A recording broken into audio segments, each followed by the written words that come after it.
In 2024, as fierce flames consumed Germany's Black Forest, the ashes not only covered the treetops but also threatened to erase all life in the peaceful valley. Hannah Berger, an ordinary forest ranger, along with her loyal dog Rudy, stepped into the heart of the fire to confront the disaster. Amidst the thick smoke and scorching heat, they fought not only for their own survival but also to protect the voiceless creatures caught in the inferno. This is a story of courage, resilience, and relentless footsteps through the ruins, where humans and nature together forged hope from the ashes. Chapter 1: The First Signs. On August 5, 2024, Hannah Berger woke up in her small house in Freiburg, near the Black Forest. The early morning air was dry, carrying the faint scent of pine resin from the forest a few kilometers away. She turned on the radio and listened to the weather forecast. Temperatures were expected to reach 38 degrees Celsius, an unusually high number for this region. Rudy, her German shepherd, lay by the door, panting with his tongue hanging out. Hannah had been a forest ranger for 5 years. Her job was to patrol the woods, monitor wildlife, and report environmental concerns. Today, she was scheduled to inspect an area near Lake Titusee, where migrating birds often gathered. As she walked through the forest, she noticed the cracked, parched soil beneath her feet and the yellowing grass, signs of an unprecedentedly harsh summer. While recording data on a sparrow's nest, Hannah heard a faint explosion in the distance, followed by a thin column of smoke rising from the eastern part of the forest. She frowned and reached for her radio to contact the ranger headquarters. "This is Hannah. There's smoke in the eastern sector. Is there a team nearby?" A worried voice responded. "We don't know the cause yet, but the wind is picking up. Be careful, Hannah." She had no idea that this was the beginning of a catastrophe. Chapter 2: The Spreading Fire. By noon, the smoke had thickened, painting the sky in shades of gray and orange. Hannah drove her patrol vehicle eastward, with Rudy sitting alert in the passenger seat, ears perked up. Through the windshield, she saw the first flames, towering pine trees ignited like torches, the fire spreading rapidly across the dry forest floor. She immediately reported via radio. "Fire has broken out near Trail 7. Fire crews needed immediately." The headquarters responded that emergency teams were being deployed, but strong winds and the rugged terrain made access extremely difficult. Hannah was ordered to return to Freiburg for evacuation with the townspeople. But just as she was about to leave, Rudy barked loudly and ran toward a bush. Following him, Hannah discovered a small fox with silver-gray fur curled up under a scorched tree. Its eyes were filled with panic, and its hind leg was mildly burned. Kneeling down, Hannah spoke gently. "Don't be afraid, I'll help you." She took a water bottle from her backpack and poured it over the fox's wound, but the frightened creature struggled and dashed back into the forest. Hannah sighed, knowing that hundreds of other animals were facing the same peril. She looked at Rudy and made up her mind. "We can't leave them behind, can we?" Rudy wagged his tail as if agreeing with her. Chapter 3: The Battle in the Smoke. By afternoon, the fire had turned the Black Forest into a battlefield. Hannah received news that the authorities had declared a state of emergency, ordering the evacuation of all residents within a 10-kilometer radius of the blaze. But she couldn't leave.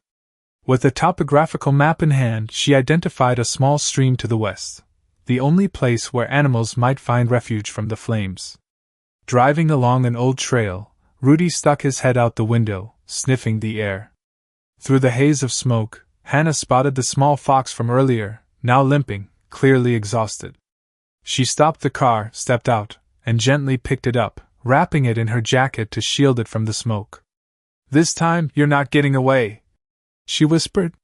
Suddenly, Rudy barked frantically.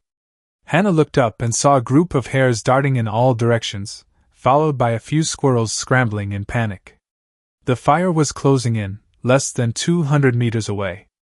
Hannah shouted, "Follow me! Come on!" She waved her arms, hoping the frightened creatures would head toward the ravine leading to the stream. The smoke made her cough violently, her eyes stinging. Rudy charged ahead, barking to guide the way. Hannah clutched the fox tightly, running as fast as she could, stumbling at times over the rough terrain. Behind her, she could hear the roar of the flames, feel the heat pressing against her back. But she didn't stop. Chapter 4: The Saving Stream. After nearly an hour of battling smoke and fire, Hannah and Rudy finally reached the stream. The water trickled weakly over the rocks, but it was enough to bring relief from the unbearable heat. Hannah set the fox down on the bank, and it immediately lowered its head to drink. Rudy jumped into the shallow water, wading back and forth as if checking for danger. Hannah collapsed onto the ground, gasping for breath. She looked around and saw that several hares and squirrels had also followed her to safety. A wave of relief washed over her, though she knew that thousands of other creatures might not have been as lucky. Taking out her radio, she reported her location. "I'm at the stream west of Trail 9. I've led some animals here. Need immediate support." At last, the firefighting team arrived, with helicopters dropping water from above. A medic gave Hannah first aid for smoke inhalation, but she refused to leave right away. She stood watching as the little fox, now recovered, silently slipped away from the stream and disappeared into the underbrush. "Good luck," she whispered. Chapter 5: After the Ashes. A week after the fire was brought under control, the Black Forest had lost over 20% of its area.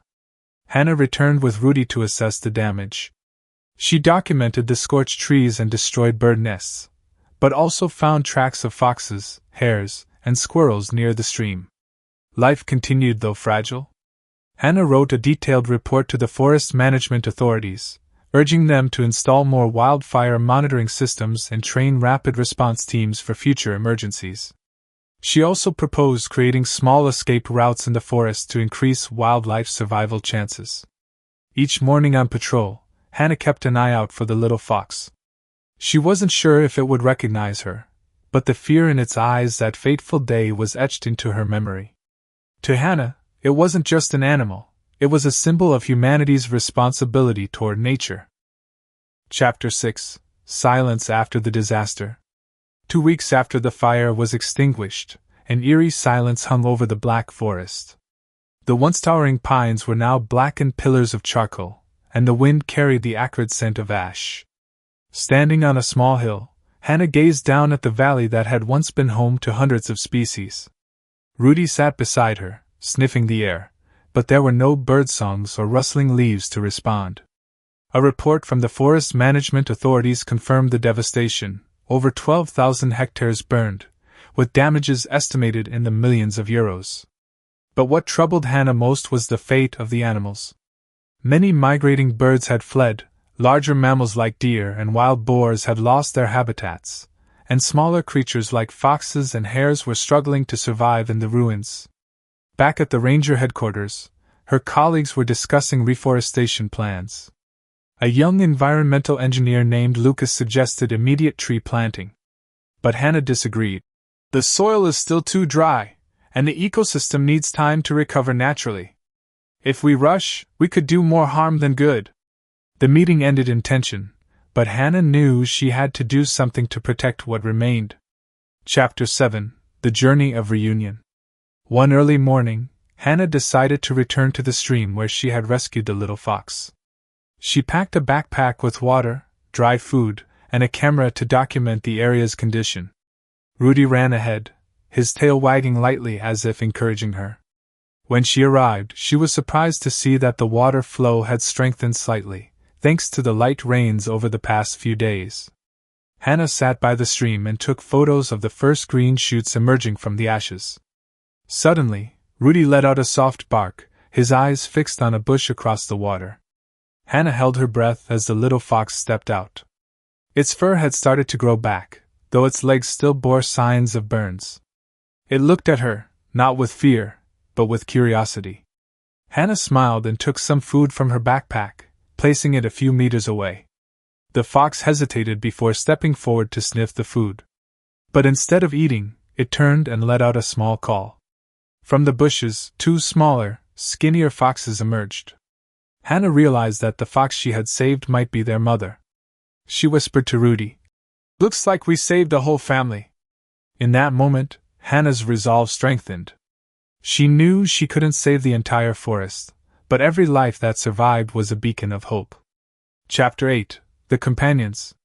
News of Hannah's efforts during the wildfire spread throughout the Freiburg community. A group of local volunteers, from high school students to retired farmers, reached out, asking how they could help. Hannah organized a meeting at the community center, where she spoke about the importance of protecting wildlife and preventing future wildfires. She proposed a plan to build green corridors, small strips of land connecting the surviving forest patches, allowing animals to move safely between fragmented areas. Lucas, who had previously disagreed with her, joined the effort, bringing along blueprints for a drip irrigation system to keep the soil moist. "I was wrong to rush things," he admitted. "We need to do this the right way." By late September, the volunteer team got to work. They cleared ash, planted drought-resistant grasses, and placed temporary water stations near the stream to aid the animals. Hannah and Rudy patrolled regularly, recording signs of life, deer tracks, new bird nests, and glimpses of the fox family. Chapter 9: The First Winter. December 2024 arrived, bringing the first snowfall to Freiburg. A light dusting of snow covered the Black Forest, concealing the scars left by the fire. Hannah stood on a familiar trail, looking at the emerging green corridors. Though still sparse, they had become vital pathways for small animals. One day, while inspecting a water station, Hannah saw the young fox, now stronger, watching her from a distance. Beside it stood its two cubs, healthier than before. They didn't come closer, but the mother fox's gaze carried a quiet gratitude. Rudy didn't bark, he simply sat beside Hannah, as if understanding the significance of the moment. Hannah wrote in her work journal, "Today, I saw proof that nature can heal, if we give it a chance. I don't know if the fox remembers me, but I will always remember it." Chapter 10: Seeds for the Future. At the start of 2025, Hannah was invited to an environmental conference in Berlin to share her story. She brought images of the Black Forest before and after the fire, along with photos of the fox family and the newly formed green corridors. Her speech captured the attention of scientists and policymakers, leading to a small grant to expand the restoration project in the Black Forest. Back in Freiburg, Hannah and the volunteer team continued their work.